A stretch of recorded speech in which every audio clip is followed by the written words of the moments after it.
Hello friends, today we are going to study second method to find the solution of an algebraic equation.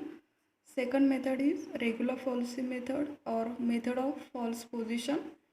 Let us consider an algebraic equation f of x equal to 0. Let f of x equal to 0 be the given algebraic equation. To find its root or solution, we have following working rule. We have to given one algebraic equation f of x equal to 0 and we have to find its roots. Let us see the working rule. First step, same as that of bisection method. In this method also we have to choose two integers a and b such that f of a and f of b have opposite signs. Let us assume that f of a is greater than 0 and f of b is less than 0. Then by using intermediate value theorem, the root of an algebraic equation is lies in between a and b, that is in the interval a comma b. Therefore, the first iteration is given by this formula a into f of b minus b into f of a divided by f of b minus f of a. Okay. See the position of first iteration, x1 is lies in between a and b. Second step,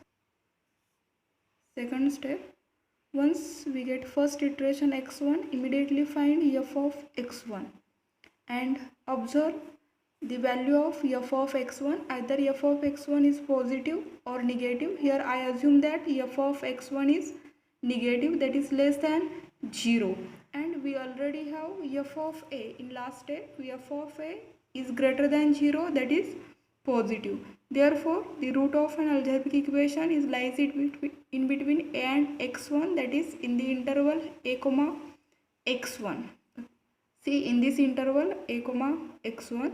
Then the second iteration x2 is given by a into f of x1 minus x1 into f of a divided by f of x1 minus f of a. See the position of x2. x2 is lies in between a and x1. This is position of x2. To find second iteration x3, already we have x2, then find f of x2 and observe the value of f of x2. Either it is greater than 0 or less than 0. Here I assume that f of x2 is positive, that is greater than 0. And in last step, we have f of x1 is less than 0. Okay, and in above case we have f of x1 is less than 0. Therefore, root of given algebraic equation is lies in between x1 and x2.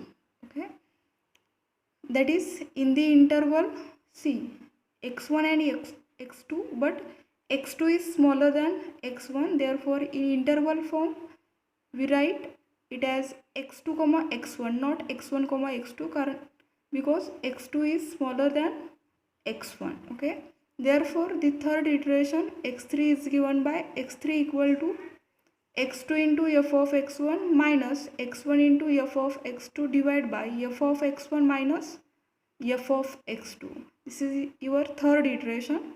See the position of x3. x3 is lies in between x2 and x1. This is here x3. This is position of x3. x3 is lies in between x2 and x1. To find next iteration, repeat the third step. Okay, then find f of x3. See the value of f of x3 and find